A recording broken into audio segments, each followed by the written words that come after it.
Good morning. Today I have the pleasure of introducing Dr. Gottlieb. Dr. Zoe Gottlieb is Assistant Professor of Medicine in the Division of Gastroenterology at the Icahn School of Medicine at Mount Sinai and the Susan and Leonard Feinstein Inflammatory Bowel Disease Center. She specializes in the care of patients with GI illnesses with a focus on ulcerative colitis, Crohn's disease, and women's health. Dr. Gottlieb graduated from Harvard Medical School and completed her internal medicine residency at Massachusetts General Hospital. She then completed her GI fellowship training here at Mount Sinai Hospital. Her clinical work and research focuses on women's health, fertility, and pregnancy in IBD. She is Associate Director of the Multidisciplinary IBD Preconception and Pregnancy Planning Clinic and is also the Principal Investigator of the Women with IBD and Motherhood Study. The first prospective registry aimed to assess risk factors for subfertility and infertility in women with IBD. Additionally, she runs the Mount Sinai IBD Brief, a case-based monthly educational program aimed at improving IBD knowledge amongst community GI providers. Please join me in welcoming Dr. Gottlieb.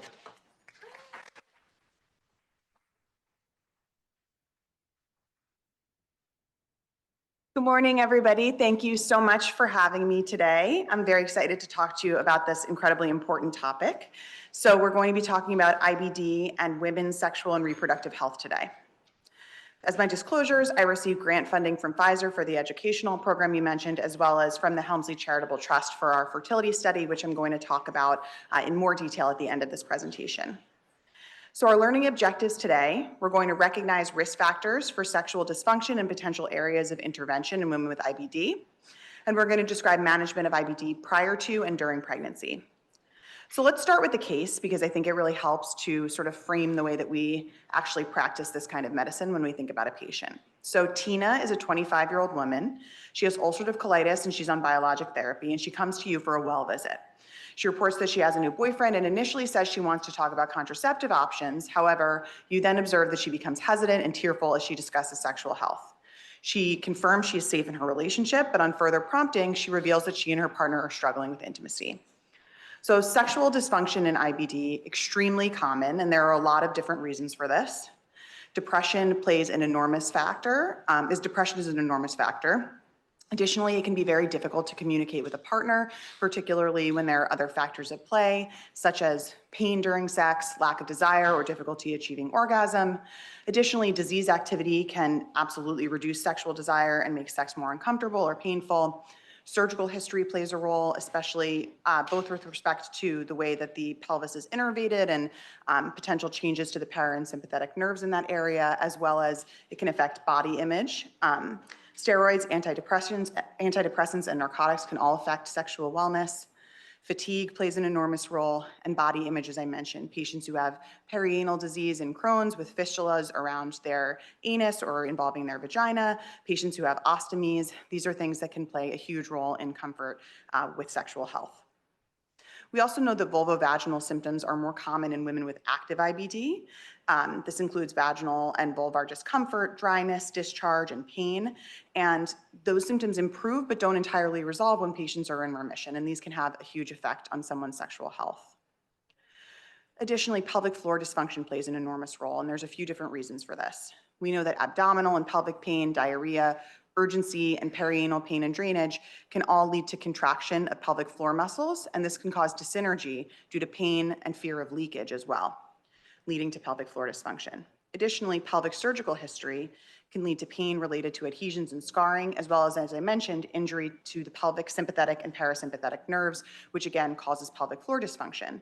The great thing is that there are people who specialize in managing pelvic floor dysfunction. There are pelvic floor physical therapists, and you can refer your patients to work with these specialists to improve that pelvic floor dysfunction, which can play an enormous role in their sexual health.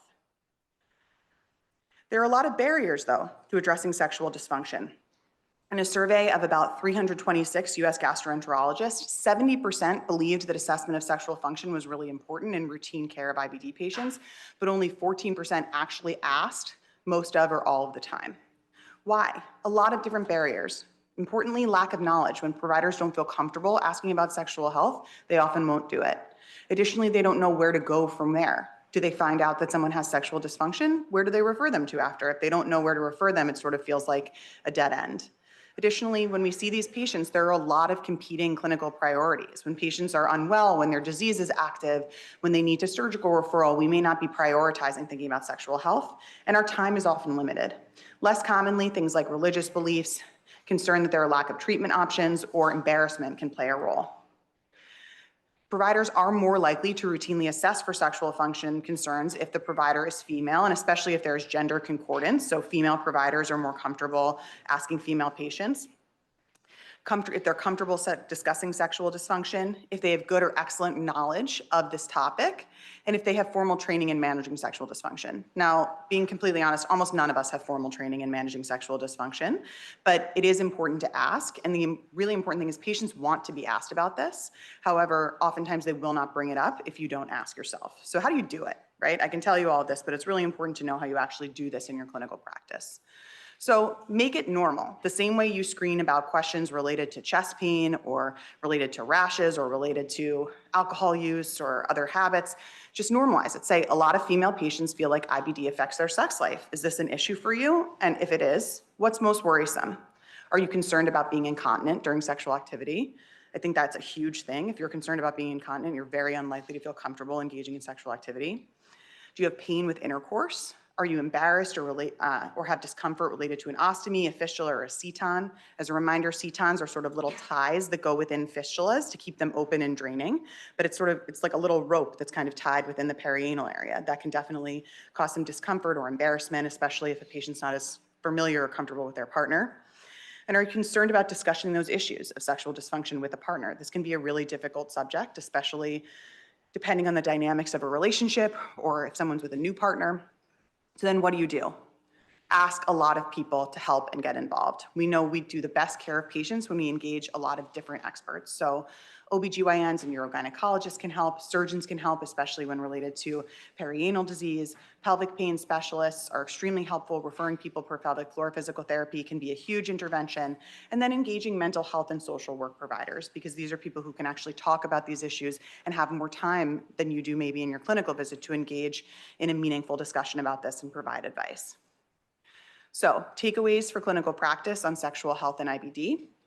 Sexual dysfunction is common and multifactorial in women with IBD.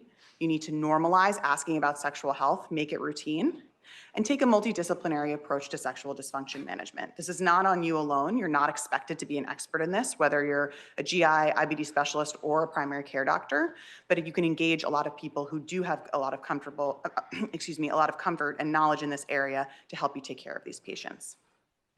All right, so Tina feels really great about the counseling you gave her. She now comes in for follow-up and wants to get into more detail about contraception options. She tells you that her IBD flares when she gets her period, and she wants a contraceptive that's gonna reduce the frequency and length of her periods.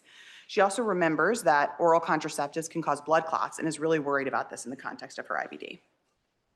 So really important, a lot of women do report worsening GI symptoms with their periods. Several survey-based studies have shown that there's a relationship between worsening symptoms and menses in IBD patients. Women may report diarrhea, abdominal pain, and constipation, varying in a cyclical pattern with their menses. The hypothesis is that this is driven by both prostaglandins, which increase GI smooth muscle contraction, leading to abdominal pain and diarrhea, as well as progesterone, which leads to altered motility, constipation, and nausea. These are survey data looking at controls, women with UC, with Crohn's, and with IBS, who all reported many of whom reported cyclical symptoms varying with their periods in the form of diarrhea, abdominal pain, and constipation. Many women, you can see, did this, both with IBD and with IBS. However, we really don't know if periods actually affect inflammation. There's a big difference between feeling like you're more symptomatic and actually having a worsening inflammatory burden or flaring in relation to your period. These are data from a study where researchers looked at the correlation between actual symptoms related to periods and what it looked like on the inside. So on the left, you can see that they correlated two different surveys. One was a menstrual distress score, and the other was an IBD-related quality of life score. Higher menstrual distress was associated with lower IBD quality of life. They then looked at the IBD quality of life score as compared to endoscopic scores in women who have IBD, and they did not find any relationship with worsening IBD symptoms and actual endoscopic inflammation. This is one study. We have limited data in this area. But at least as far as we understand, there's not necessarily a significant increase in inflammation as related to periods. That being said, we do know that some women do have a significant symptom burden, and we do think that sometimes their disease may actually become worse. So we need more research in this area. So what do we do to actually give women contraception when they want to become sexually active? That's a really important question, especially when we think about hormones in the context of IBD, because we know certain hormonal therapy can increase risk of things like venous thromboembolus. So the most preferred method for contraception in this population are progestin-only methods. These are the hormonal IUDs, hormonal implants or injections, and less commonly the progestin-only pill. The reason that is less common is because it has a very high failure rate, about 9%. The other hormonal progestin-only methods, which we call LARCs, or long-acting reversible contraceptives, are the preferred method of contraception in this population. Alternatively, we can use combined oral contraceptives. These are the combination estrogen and progestin pills, the patch, or the vaginal ring. In women who have well-controlled IBD, these are generally safe, but you have to remember that estrogen-containing contraceptives increase the risk of blood clot, and that some of our patients have an increased risk of blood clot based on active disease, recent surgery, immobilization, hypovolemia, and other risk factors like some of our medications like the JAK inhibitors. Additionally, oral agents may be less effective in women who have a risk of small bowel absorption, people who have had extensive resections of their small intestine, who have rapid transit, or who have active small bowel inflammation. So if you're giving a patient like this something orally, you have to make sure she's actually going to absorb it. Other options, the copper IUD is completely fine. It's safe, it's very effective. Really, the only contraindication is an allergy to copper. But remember that this gives women very, very heavy periods, so may not be the most optimal choice for lifestyle. And then women can always use barrier methods if they're trying to use contraception, but these are the least effective in preventing pregnancy. Importantly, we do have some data that hormonal birth control may improve Menses-related GI symptoms. This was a study where they looked at IBD-related symptoms based on the type of hormonal contraception in current and past users. You can see they looked at the injection, the implant, progesterone IUD, progestin-only pill, and combined estrogen-progestin methods like the pill, the patch, and the vaginal ring. Many women reported no symptom change, but a decent number reported that symptoms improved when they used the OCP or other kind of hormonal contraceptive. And very, very few women reported that symptoms worsened. So while it's not necessarily the answer to put somebody on a hormonal form of birth control to manage their IBD symptoms, it certainly doesn't seem to make them worse, and it may actually help to improve them. So takeaways for hormones and IBD. GI symptoms may be worse during menses, but it's unclear if menses actually affect inflammation. And LARCs, or the long-acting reversible contraceptives, are the optimal contraceptive choice for our patients. OCPs, or other estrogen-containing birth control options, are okay if IBD is controlled and the patient doesn't have significant risk factors for venous thromboembolism. So a few years later, Tina comes back. She's here for her annual visit. She's felt great with her hormonal IUD, but now she's planning to remove it to try to start a family. And she's very concerned that IBD is going to affect her fertility. So fertility, this is extremely important, and I'm going to talk to you about this at the end of the talk to give you a sense of what we're doing in our study, because this is an area where we have really, really limited data. The data that we have are almost entirely retrospective. Many of them were questionnaires that women were asked after they tried to become pregnant or have a baby, when you're really subject to recall bias, or they look at these large databases where details about a woman's health and her reproductive journey can't really be gleaned thoughtfully. Factors that we know definitively do impact fertility. Age. Age is the #1 risk factor for reduced fertility in all women. This is not IBD necessarily, but is true in IBD as well. As you get older, it becomes more difficult to conceive. We believe that there's a possibility that having Crohn's disease at baseline may affect fertility. There have been several studies that have shown that women with Crohn's disease, both active and inactive, have lower levels of anti-Müllerian hormone at baseline. Anti-Müllerian hormone, AMH, is a marker of ovarian reserve, meaning the quantity of eggs that you have. This number seems to go down when women have active Crohn's and is better when their Crohn's is controlled, but is still lower than age-matched controls that do not have Crohn's disease. Now, just because you have lower ovarian reserve doesn't necessarily mean that you're not going to have a baby. All you need to do is drop an egg at the appropriate time for it to become fertilized. Just because you don't have as many eggs doesn't mean you can't do that, but it does seem to potentially have an impact. We're going to talk a little bit more about the other factors here, active disease, which I'll talk about in a moment. Voluntary childlessness, or the deliberate choice not to have children, is extremely common in women with IBD, 17% of women as compared to 6% in the general population. That is enormous.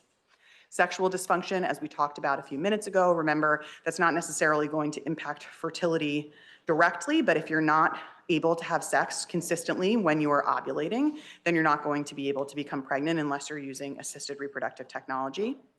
Chronic pelvic inflammation, as well as surgical history, and we'll talk about those things in more detail in a moment. Things unlikely to affect fertility probably are IBD medications. However, we really don't have a lot of data on this. We say this with relative confidence when we counsel our patients, but to be honest, we really are lacking in this area, and we really need prospective data to actually be able to shape the way that we counsel women in this area, and that's what our wisdom study is going to do, which I'll talk to you about later in this talk.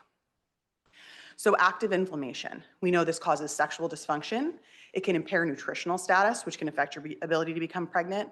It can cause pelvic inflammation and depression, as well as increase the rate of spontaneous abortion or miscarriage. So we really want disease to be controlled, not only so that women are able to become pregnant, but so that they can have safe and healthy pregnancies, which we'll talk about shortly.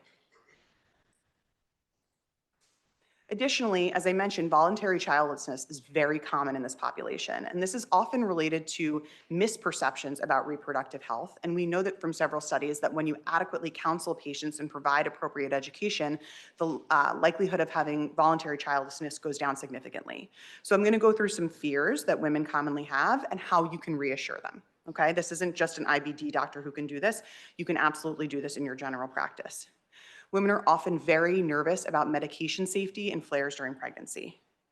You can reassure them, and we'll go into detail on this, that nearly all of our medications are safe, and we have a lot of excellent prospective data to confirm this. Additionally, we know that remission prior to pregnancy predicts remission during pregnancy. So as long as women are very well when they become pregnant, they are much more likely to stay well. Lastly, if a patient flares during pregnancy, we can manage her safely. If she needs a medication change, if she needs surgery, those are things that we can do safely and keep her and her baby well. Secondly, women are often very concerned about the health of the baby, having adverse pregnancy outcomes related to their IBD, and the inheritance of IBD. Will my child get it? I don't want to pass it on. We know that a healthy mom leads to a healthy baby. When mom is in a deep remission throughout pregnancy, the baby's outcomes are the same as those for the general population. Additionally, rates of inheritance in this population overall are low. Overall, less than 10% and usually closer to less than 5%. That risk does go up if mom has one or more first-degree relatives with IBD, or if mom is Ashkenazi Jewish. The real risk increases when both parents IBD, then you shoot up to a risk of about 30%. Almost all of the time, my patients have IBD and their partner does not, and so I can reassure them that the risk is less than 10%, more than 90% chance their baby will not get IBD, and usually more than a 95 to 97% chance. That's really, really reassuring for patients. Physician misinformation. Patients are oftentimes told not to have children related to their IBD. This is something I always ask when I do an initial intake with patients in our IBD and pregnancy planning clinic. Did anyone ever tell you this? So that I can immediately say, that is wrong, disregard that. You can absolutely safely have a baby, and I will tell you how we can do it safely, and I will get you through it, and we will make sure that everything goes smoothly. Reassure them. Reassure, reassure, reassure. As long as you are well, pregnancy is safe, and you will do great. Lastly, many providers have a lack of education about IBD and pregnancy, and so do their patients, and so people are left with misinformation. Provide the information that you can, but you're not expected to be an expert here, so refer them to us. This is our job. This is what we do all the time. Refer them to our IBD Preconception and Pregnancy Planning Clinic, and I'm going to give you some more information on that in a few minutes, and we can help counsel them. Your only job is to tell them you can absolutely do this safely, and I'll refer you to the right person. We do know pretty definitively that women who have had a history of a J-pouch surgery in UC have reduced fertility. So to give you a little background, a J-pouch surgery or an iliopouch anal anastomosis, which is often abbreviated IPAA, is a surgery that's usually done in 2 to 3 stages, where the patient has initially a subtotal colectomy, and then in the second stage, they have a pelvic dissection where their rectum is removed and a pouch is made out of ilium that sort of serves as a faux rectum. And then in the third stage, continuity is restored. We know that open iliopouch anal anastomosis confers a significant relative risk of reduced fertility, that after having the surgery open, there's a risk that increases to 3.91, which is massive. The suspected mechanism is that pelvic adhesions result in tubal dysfunction. Basically, the fallopian tubes are no longer patent and you can't adequately release an egg at the time of ovulation. This picture on the right is just to remind you of the proximity of the rectum to the female reproductive organs, okay? These are really close by. So when you're dissecting the pelvis, especially open, there's a very high risk of scar tissue forming that's going to affect the patency of the tubes. We have some studies, retrospective questionnaires, as well as some database studies that demonstrate that the risk of infertility following the laparoscopic form of this surgery is significantly lower than it is with open, but that there is still an increased risk of reduced fertility as compared to the general population. Because of this, based on the data that we have now, we may advise women to consider delaying stage 2, the pelvic portion of their 3-stage surgery, until after they finish childbearing, meaning keep an ostomy in place, don't have the pelvis dissected, and wait until you're done having kids so that we don't potentially impair fallopian tube function. This is an important caveat. If someone's rectum, oftentimes the rectum can heal or become a lot less inflamed just by being out of continuity with the bowel, meaning you take out the more proximal portion of the colon, you give them an ostomy, the rectum is no longer seeing stool and it can heal better, or you can treat the rectum still and it has a better chance of healing. If the rectum is still horribly inflamed, remember that's also going to cause inflammation in the pelvis, which can lead to scarring. So the most important thing is that you control the inflammation. So you're never going to tell somebody, don't get the pelvic portion if they really need it to be well. To be perfectly honest, we don't totally know that this is going to make an enormous difference. This is why we need to study this more, because this is a huge thing to ask a woman to live with an endostomy for multiple years as she goes through all of childbearing, to go through pregnancy with an ostomy, even though it can be safe and women do great. We really want to make sure we're actually advising them properly. Additionally, we have absolutely no data on other IBD surgeries. There are lots of IBD surgeries besides the J-pouch surgery for UC. Women with Crohn's disease get all kinds of different surgeries, and we have no data for that. So this is a really big hole in the way that we advise women. Assisted reproductive technology, remember this is things like IUI or intrauterine insemination, as well as IVF, which is in vitro fertilization. Very common in women with IBD, particularly in women who have had the J-pouch surgery. Remember, these women don't have tubal patency, so they may need to bypass the tubes. The efficacy of ART is similar in women with IBD versus without when you measure it by live birth. The caveat being women who have UC with a pouch failure or those with Crohn's with a history of surgery, and we don't totally understand why this is the case, do not do as well with ART. ART doesn't cause flares and our meds don't affect its efficacy.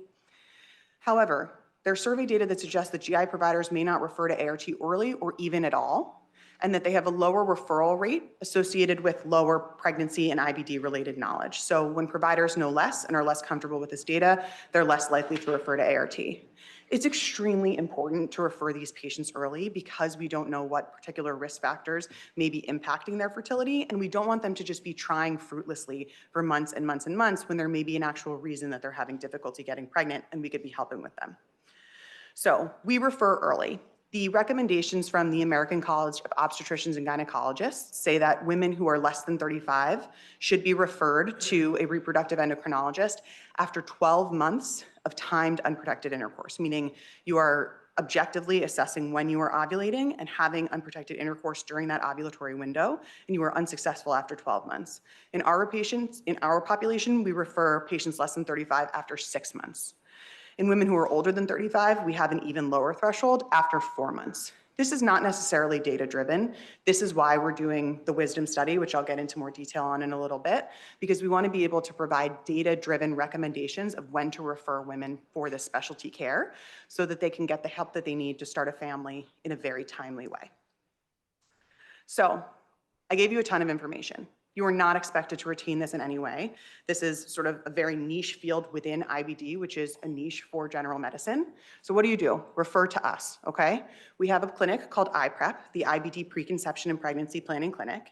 This is a multidisciplinary clinic that is comprised of 2 IBD specialists, Marla Dubinsky, who's the founder and director, as well as myself, a maternal fetal medicine specialist, which is an obstetrician who did advanced training in high-risk pregnancies, that's Dr. Jill Birkin, as well as a high-risk OBGYN, a general OBGYN who takes care of a lot of high-risk patients, and that's Dr. Rachel Kasanoff. And we see patients one afternoon a month, but also I will see patients in follow-up at really any time during my schedule. And what we do is we provide counseling and management at every stage of pregnancy. So the preconception stage, during pregnancy, and postpartum. The best time to refer someone is before they start trying, because we want to make sure they're in the best possible shape to become pregnant before they actually start trying to conceive. Sometimes we provide long-term management. Someone will say, I want you to be followed in IPrep throughout your whole pregnancy journey. Sometimes someone will send us a patient of theirs for a consultation from the community and see us as a ×1 or a ×2. Either is totally fine. We will care for them incredibly closely throughout their pregnancy journey if that is what the referring provider has asked for. So to refer, you can email Jessica Garcia, but you could also just email me. I will help to get anybody in a very expedient manner. Additionally, if you want to look up more information or send your patients, we have an amazing website that we've created called wecareandibd.com that provides extensive data on every stage of pre-pregnancy and pregnancy and postpartum that is sort of patient focused, but also can provide a lot of data for providers who are trying to counsel patients. So takeaways for IBD and fertility: educate your patients about pregnancy and IBD, emphasize the importance of disease control before pregnancy, consider their surgical history, especially if they've had an open pelvic surgery, refer to ART early, and refer them to IPrep because we can help you. Okay, so Tina decides to make an appointment to be evaluated in IPrep before she and her partner begin trying to conceive. When she comes in, she tells the team that she's considering stopping her biologic in anticipation of pregnancy. She says she cares most about protecting her developing baby and is willing to risk a flare to do that. This is very, very common. We see this happen to women all the time. And the number one thing I say over and over again is that active disease and not medication is associated with adverse pregnancy outcomes. So as we talked about, active disease causes reduced fertility. We know that active disease at conception is associated with relapse during pregnancy. So when women go into pregnancy with active disease, they're more likely to flare. When they go in with deep remission, they're more likely to stay in a deep remission. So we always want women to go into pregnancy with at least 3 months of steroid-free remission. Active disease is also associated with adverse pregnancy outcomes. This includes things like preterm birth, spontaneous abortion, as I mentioned before, stillbirth, and low birth weight or small for gestational age babies, as well as certain risk factors that are really proxies of having to use prednisone during pregnancy, including preeclampsia, preterm premature rupture of membranes, and medically indicated preterm delivery. These risks are markedly reduced when disease is controlled. So the most important thing that you can emphasize is that we want you to be well and to stay well during pregnancy, and not that we want you to discontinue your medications. Almost all of our medications are safe, so we really emphasize that they should not be stopped. Safe medicines, put them in green like a green light. Mesalamine agents, sulfasalazine, thiopurines, these are 6-MP and azathioprine. Biologics, which are anti-TNFs, that's infliximab, adalimumab, golimumab, and certolizumab.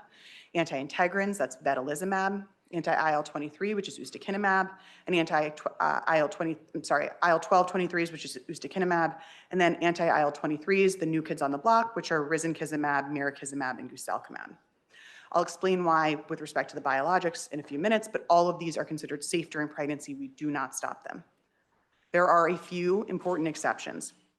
Number one, methotrexate, used in IBD, used in any field, is not safe during pregnancy and needs to be stopped at least 3 to 6 months before trying.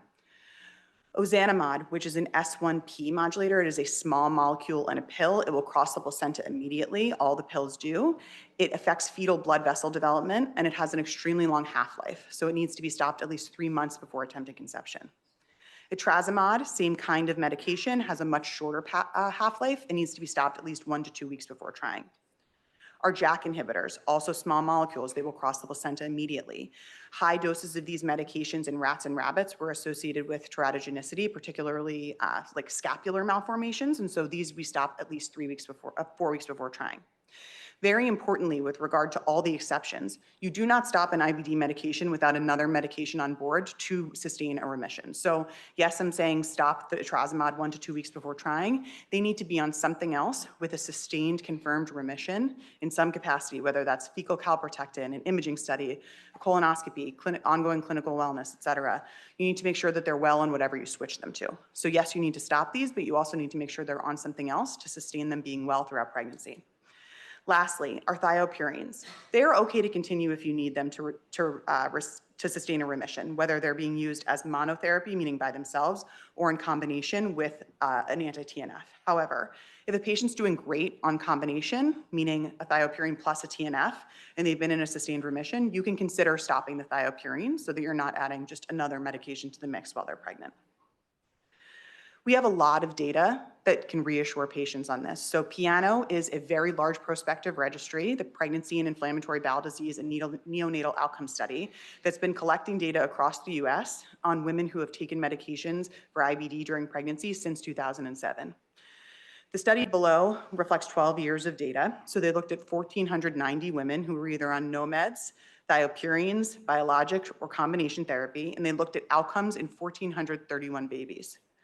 They found that exposure to any of these medications had no increase in risk of congenital malformations, spontaneous abortions, preterm birth, low birth weight, or infections in the first year of life as compared to the general population. However, when babies were born prematurely, they were more likely to have infections in the first year. Additionally, you can see that red hot colon that's supposed to indicate active disease. That active disease was associated with an increased risk of spontaneous abortion. Just as I've told you, miscarriage is more common in women who have active disease. And that little baby's brain is supposed to demonstrate that there is no increased risk of reduced developmental milestones. So developmental milestones in these babies, same as the general population. So I provide all of this data to patients all the time to really firmly reassure them that their babies are going to do great. We also have even more data now. This is data from a systematic review and meta-analysis looking at 48 studies that included almost 7,000 IBD patients to look at the prevalence of adverse pregnancy outcomes associated with prenatal biologic exposure. And you can see that exposure to any of our biologic therapies, so this included TNFs, anti-integrins, anti-IL-12/23s, had no increased risk of adverse outcomes as compared to the general population. So just because you're on these medicines doesn't mean there's zero risk, but the risk is the same as if you were not on these medications. And this study particularly also looked at exposure in the third trimester, because historically women were told to stop their medications as they entered the third trimester. We know now that they should absolutely continue for the duration of pregnancy on their schedule, because active disease is the real risk factor and not actually medication exposure. Final reassurance for mom, and this is often the biggest thing that really helps women feel comfortable. All of our monoclonal antibodies, so that's the TNF medications, the IL-23s, IL-12/23s, and anti-integrins, cross the placenta via the neonatal Fc receptor. The one exception is a TNF called certolizumab, which never crosses the placenta. So other than that, all of our monoclonal antibodies use a single receptor called the Fc receptor. This is not present on the placenta until the second trimester, and its expression is highest in the third. The most placental IgG transfer occurs in the mid to late third trimester. And we know that organogenesis is complete in the first trimester, weeks 8 to 10. So the baby is totally formed before he or she ever sees biologics. So I always say your baby is formed and just getting bigger by the time he or she sees any biologics. They will not affect the baby's development in utero. And this actually provides a lot of reassurance to patients. They feel much more comfortable. Oftentimes, and I'm sure you see this with your medicine patients as well, patients feel more comfortable with pills than they do with injections or infusions because they feel like it's a lower risk or less of a big deal. Actually, our pills cross the placenta immediately versus our injections and infusions take a very long time to cross. So in reality, our biologic medications are much safer because they're not being exposed until way late in the pregnancy. Just a moment, I want to talk about preeclampsia prophylaxis because this is very important. So to remind you, preeclampsia is high blood pressure that usually develops after week 20 of pregnancy that's associated with end organ damage, things like injury to the kidney, the livers, and in worst case, the brain. We don't totally understand why it develops, but it's thought to be due to issues with the vasculature in the placenta. The idea is that inadequate perfusion causes ischemia, and then that causes platelet activation. And so baby aspirin is thought to mitigate this process. And there's been a lot of studies that have shown that baby aspirin that started before week 16, so we like to start between weeks 12 and 16, use throughout pregnancy is associated with a significant reduction in the incidence of preterm preeclampsia, as well as severe preeclampsia and fetal growth restriction. The dose of 2 baby aspirin a day, so in Europe that's 150, in the US it's 162, is superior to 1 pill a day. We do this in patients who have increased risk factors for preeclampsia. IBD is considered among those. So autoimmune inflammatory conditions are considered high risk factors for preeclampsia. So in these patients, We also often reassure them that this is not going to cause them to flare because the minute they were diagnosed, they've been told they can never take NSAID medications. We actually now have some data that actually demonstrate that this does not affect the risk of flare. So for all of our IBD patients, they should be started on 162 of baby aspirin between weeks 12 and 16, unless there is some kind of contraindication. So disease and medication takeaways: emphasize the need for deep remission for at least 3 months before trying to conceive. Educate that medication should be continued and that active disease is the real risk, and then we know that babies born to moms on biologics do great, and that we should be starting baby aspirin as preeclampsia prophylaxis.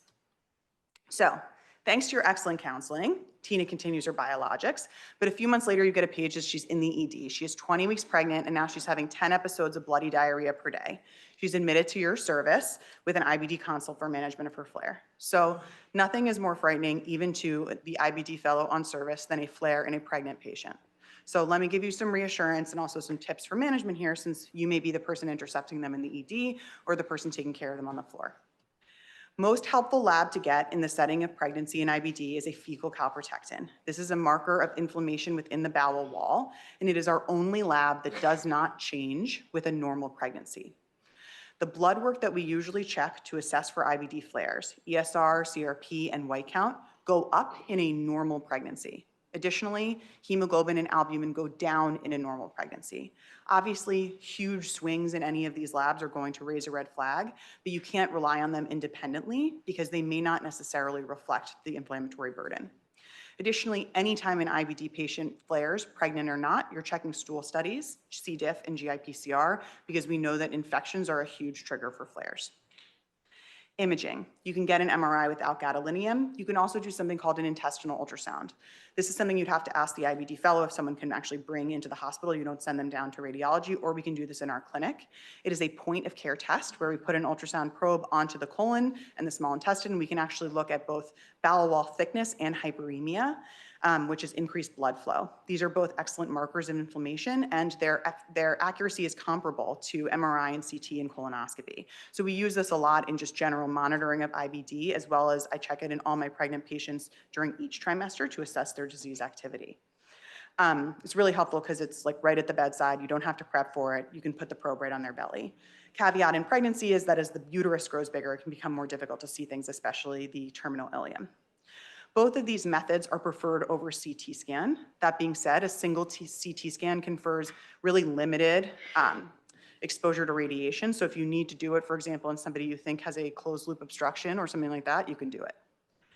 Endoscopy. We can do during pregnancy, but it's only for strong indications. So strong indications, I would say, is one, someone you suspect having a new diagnosis of IBD, but you don't have any data to confirm that, because you're not going to start a pregnant person on a biologic for the first time if you don't know that they definitively have IBD. The other indication would be if it's going to have a significant impact on management.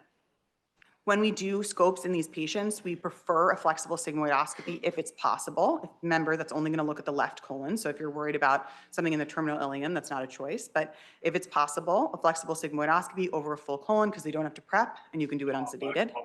But know that also that sedation is okay throughout pregnancy. You just have to talk carefully with your anesthesiology attending about what you're going to use. And know that as you approach the third trimester and the uterus is very large, it may be more necessary to intubate the patient so she can protect her airway. Meds. I really reach for rectal therapy first in this patient population. This is enemas and suppositories, either mesalamine agents or steroids, especially if women have a history of any kind of left-sided disease. Oftentimes their initial symptoms are things like tenesmus, that feeling like you have to poop but nothing's coming out, like your rectum's contracting, bleeding, urgency, and rectal therapy is amazingly helpful. If you need to, you can use steroids and antibiotics. Remember, these are a bridge or a Band-Aid. They are not the long-term choice.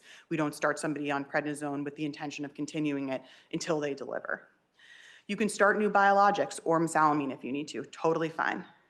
We avoid starting thiopurines. Remember, I told you they're safe. However, a new start of thiopurines is associated with cytopenias and risks of things like pancreatitis.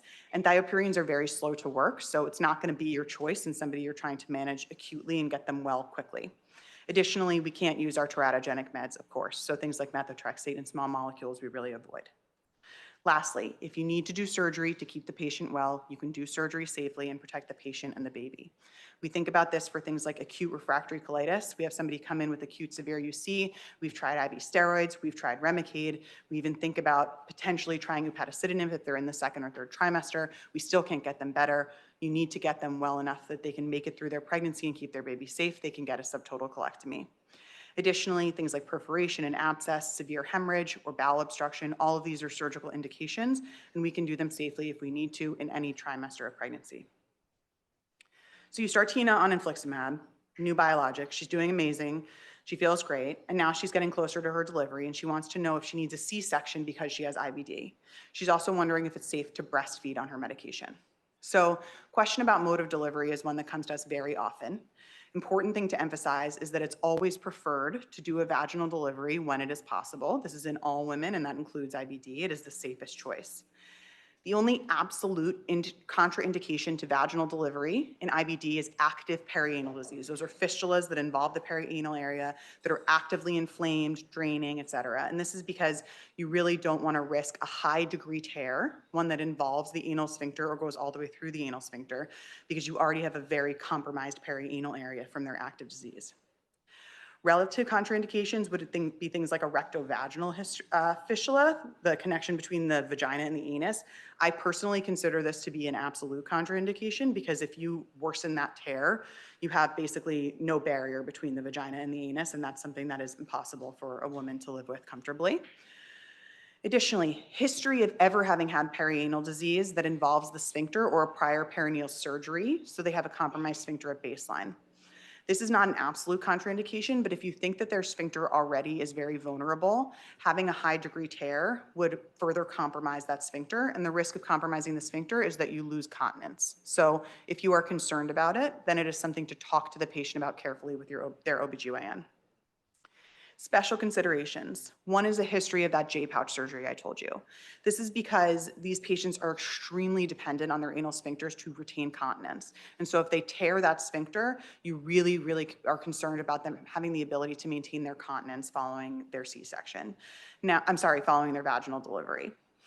These patients aren't necessarily automatic C-sections. Some patients who have had pouches feel very strongly about vaginal delivery. So in those patients, I really counsel on risk factors for tears and tell them when they would need to have a low threshold to go to a C-section. So if they're carrying a very large baby, if they have a prolonged labor, if there's a thought that instruments need to be used or an episiotomy might be necessary, that's when you abandon ship and you go to the C-section, but they can try.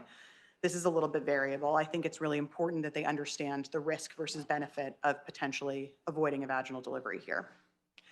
We also see a lot of patients who have been exposed to steroids for a very long time and have orthopedic complications like avascular necrosis of the hips.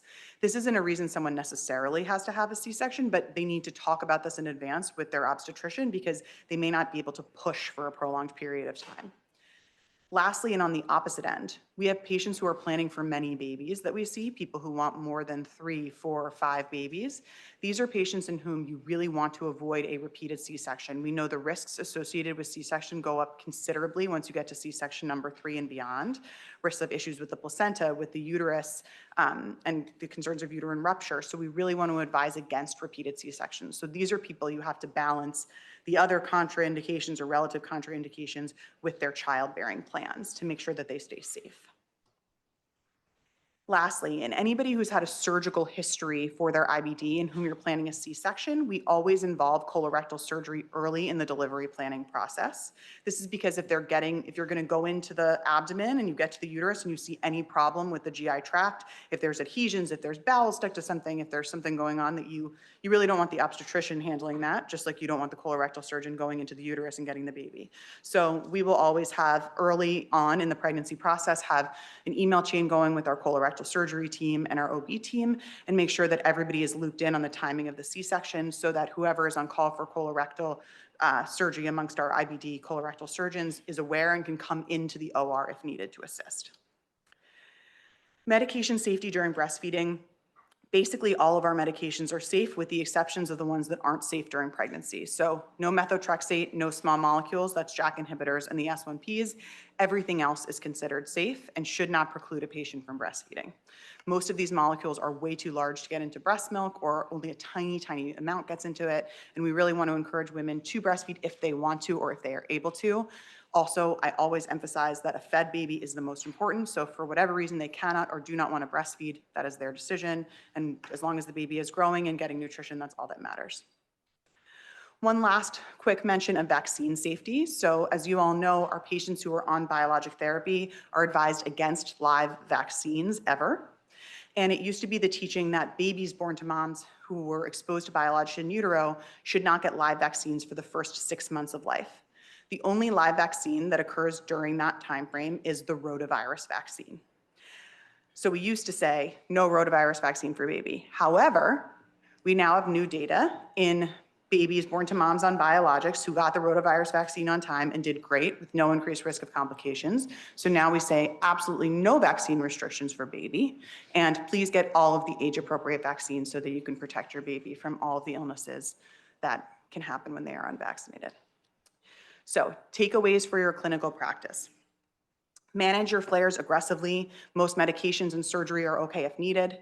Mode of delivery depends on the IBD phenotype and surgical history, but usually we prefer a vaginal delivery. Most of our medications are safe in breastfeeding, and there are no vaccine restrictions for babies born to moms on biologics. So takeaways for your own clinical practice, as some of the gastroenterologists in the audience or general medicine providers in the audience talk about and manage sexual dysfunction in all of your female patients, but in this case, especially women with IBD, just because that's the topic of this talk. Long-acting reversible contraceptives are preferred as the form of birth control.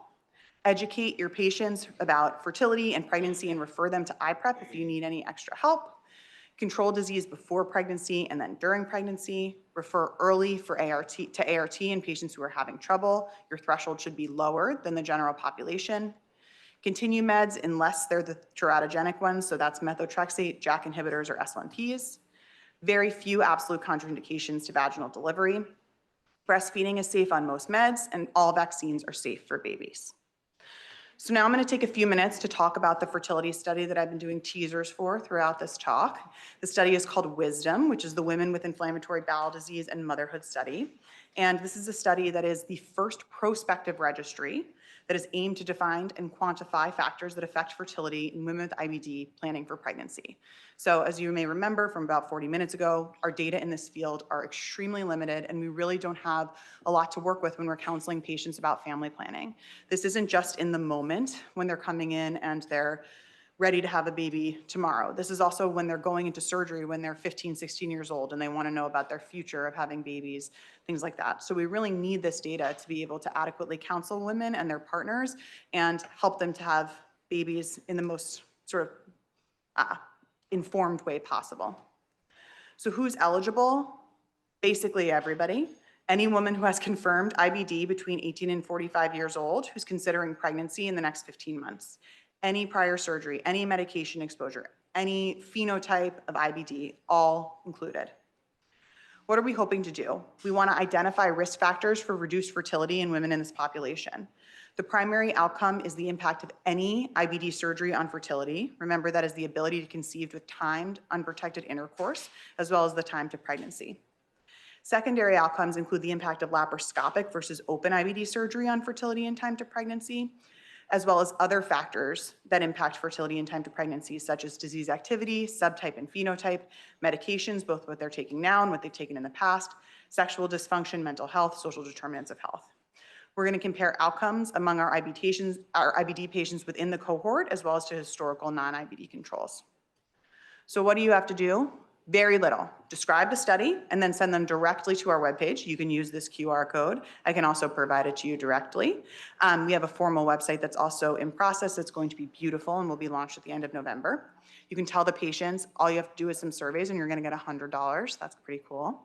And if you have any questions or you want me to provide you with some materials, flyers, those little pamphlets that I learned the media team calls Slim Jims, a smart phrase for Epic that you can put in your after visit summaries or MyChart messages, just email me and I can provide all of those things to you. The Epic stuff includes the QR code as well. So if you're printing out the AVS for the patient, they can just put their phone on and take a picture and go straight to the enrollment site. Just a quick thank you to my mentor, Dr. Dubinsky, as well as Dr. Sands, our division chief, to the iPrep and Wisdom teams, and of course, to all of you for inviting me. Thank you so much.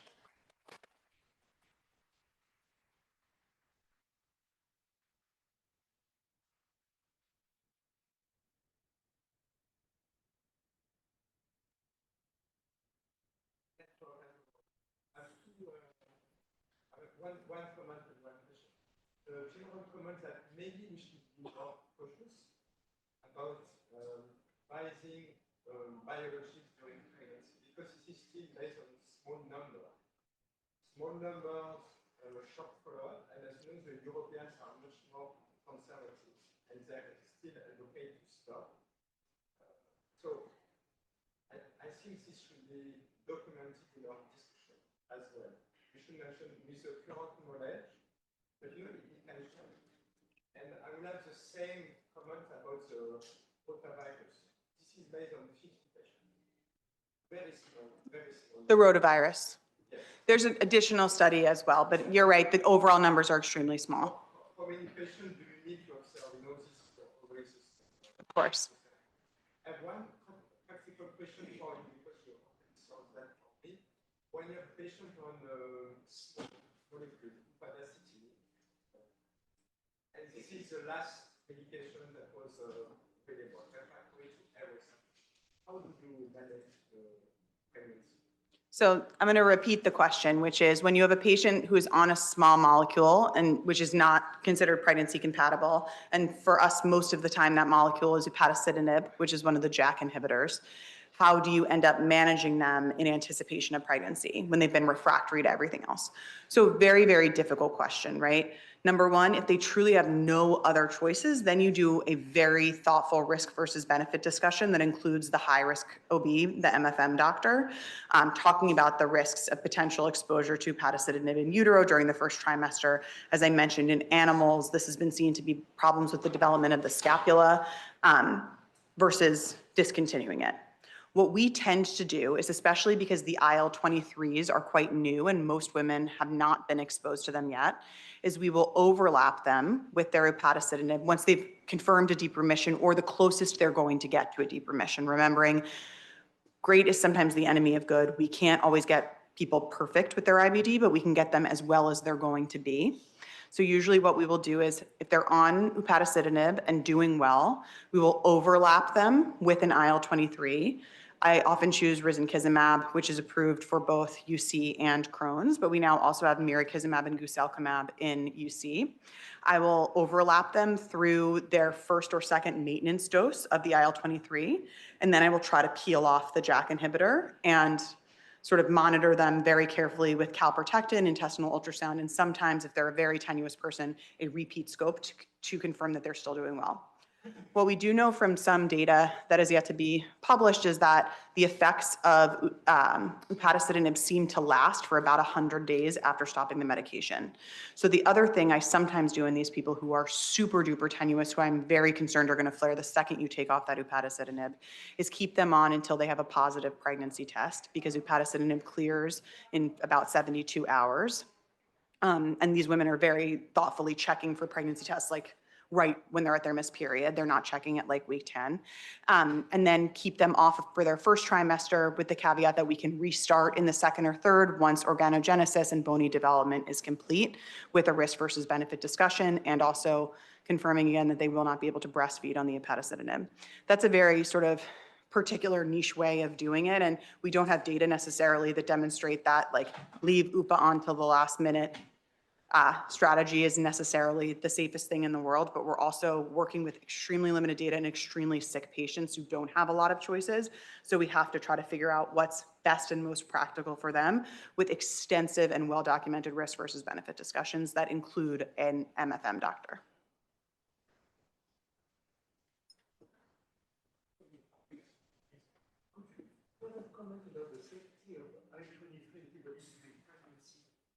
Yes.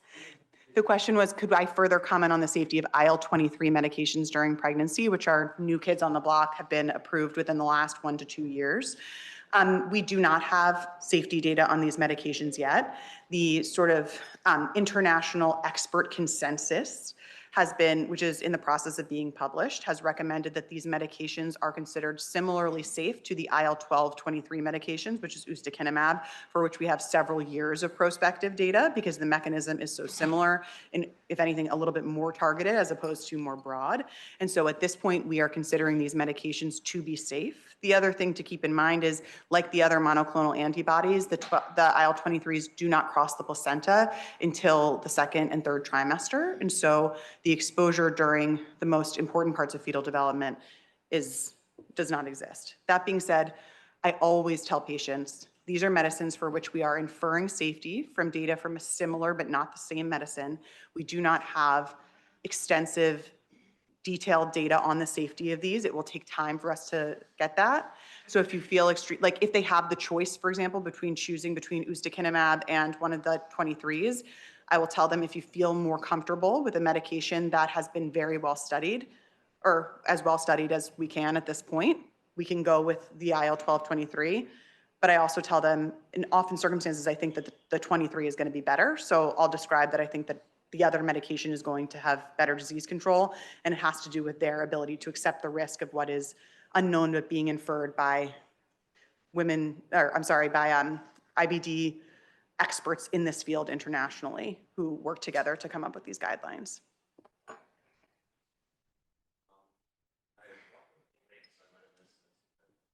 What does biomarker monitoring look like among pregnant patients, particularly those ones in remission?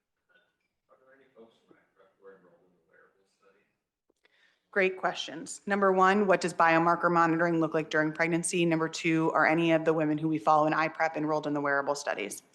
Number one, with biomarker monitoring, all biomarkers other than fecal calprotectin will change with a normal pregnancy in the same pattern that they change with a flare. So I still monitor consistently the standard markers of inflammation, ESR, CRP, white count, and I look at albumin and iron and hemoglobin throughout the trimesters of pregnancy, but I look at them with a grain of salt, knowing a CRP is going to be elevated above the upper limit of normal as pregnancy progresses, because that's what happens in normal, healthy pregnancies in women without IBD. Calprotectin, I definitively monitor as long as women are willing to submit it every trimester, even when they are doing well, because this is a marker that does change with active inflammation in a pregnancy and does not change related to the pregnancy itself, and often rises before women develop symptoms of a flare, so it can also be a predictor. I look at this in combination because I personally do intestinal ultrasound in my clinic, so I will ultrasound women at every visit they come in during their pregnancy as well, and use this in combination with a calprotectin to look at things. It's extremely helpful. In ultrasound, you can't see the rectum, but other than that, it is extremely helpful in understanding, using both of those tools, whether symptoms, GI symptoms, are actually a flare versus if they are symptoms, because remember that pregnancy is associated with a lot of GI symptoms that aren't inflammatory but are unpleasant, and so it can be sometimes difficult to differentiate. Wearables, I don't know if pregnancy is an exclusion criteria for the wearables. I'm sure patients who we've seen in our clinic for preconception have been involved in those studies, but I'm not sure if they're actually monitoring during pregnancy. I would suspect not, but I'd have to ask Dr. Hurton. Let's do one last question online. I'll read it for you. Just see here.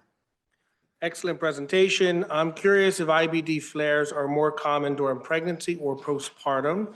How should management be adjusted to prevent flares, and any role to increase regimen as you progress through pregnancy? So there's been described a rule of sort of thirds about disease activity during pregnancy. About a third of women stay the same, a third feel better, a third get worse. The best way to really predict this, as I mentioned, is how they're doing before pregnancy. So if they're in a confirmed deep remission prior, they are more likely to stay in a deep remission after. Flares are not necessarily more common postpartum, but we do watch women very carefully, and we really importantly make sure that they get the dose of biologic that they should be due for around the time of delivery in as timely a way as possible. So I didn't mention the timing of 3rd trimester dosing, but when somebody is on an every 8-week biologic, For example, you'll give them their last dose before delivery at week 32 so that they are due at the time of delivery at week 40. And anything we can do in-house, like we can do infliximab in the hospital, we will do before they go home so that they don't have to think about having to go for an infusion 2 days after they have a baby.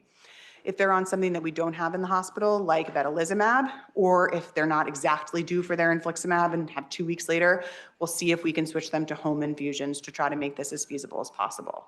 We'll also tell them, for example, to bring an injectable like ustekinumab or adalimumab to the hospital with them to ensure that they remember to give it to themselves postpartum. I forget, there was like 6 parts to that question. I think you got them. Okay. Let's thank Dr. Gottlieb for that. Thank you all so much. Yeah, I think that was really important.